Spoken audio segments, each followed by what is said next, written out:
ಯಾರಿಗೆ ನೀವು ನಿಂದೆ ಮಾಡ್ತೀರೋ, ನಿಂದೆ ಮಾಡಿಸಿಕೊಳ್ಳುವವರ ಪಾಪ ನಿಮಗೆ ಬರುತ್ತೆ. ನೀವು ನಿಂದೆ ಮಾಡ್ತಾ ಇರ್ತೀರಿ.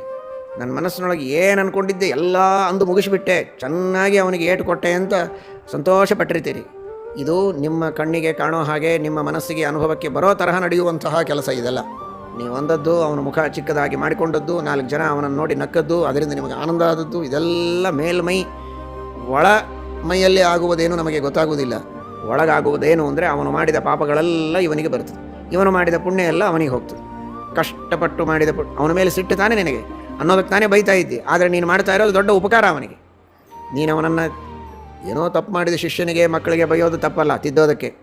ರಾಗದ್ವೇಷಗಳಿಂದ ವಿನಾಕಾರಣವಾದ ದ್ವೇಷ, ವೈರ, ಅಸೂಯೆ, ಇನ್ನೊಬ್ಬರಿಗೆ ಪೀಡೆ ಕೊಡಬೇಕೆಂಬ ಇಚ್ಛೆಯಿಂದ ಏನು ಬೈತಾನೋ ಆ ಬೈಯೋದರಿಂದ ಅವನಿಗೆ ಪೀಡೆ ಅಂತ ಅನಿಸುತ್ತೆ. ಪೀಡೆ ಎಲ್ಲ ಅವನಿಗೆ ದೊಡ್ಡ ಲಾಭ, ನಿಮಗೆ ದೊಡ್ಡ ಹಾನಿ. ನಿಮ್ಮ ಪುಣ್ಯ ಎಲ್ಲ ಅವನಿಗೆ ಟ್ರಾನ್ಸ್ಫರ್ ಆಯಿತು, ಅವನ ಪಾಪ ಎಲ್ಲ ನಿಮಗೆ